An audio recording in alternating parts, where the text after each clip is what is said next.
त्यामुळे मतदारसंघ पुनर्रचना विधेयकावर पवारांच्या राष्ट्रवादीच्या भूमिकेत बदल होण्याची शक्यता असल्याची माहिती सूत्रांकडून मिळते।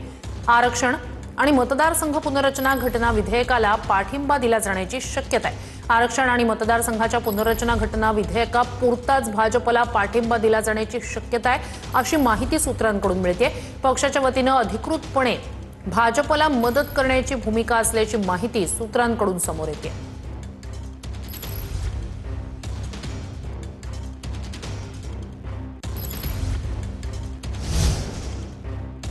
तर मुख्यमंत्री देवेंद्र फडणवीस यांच्यासोबत नियोजित भेट होती, असं कालच्या भेटीवरून जयंत पाटील यांनी माहिती दिली आहे। ईश्वरपूर नगराध्यक्षांच्या अपात्रतेनंतर फडणवीसांची भेट घेतल्याचं जयंत पाटील यांनी सांगितलंय। प्रफुल्ल पटेल आणि सुनील तटकरेंसोबत भेट झाली नाही, अशी माहिती जयंत पाटील यांनी दिली आहे।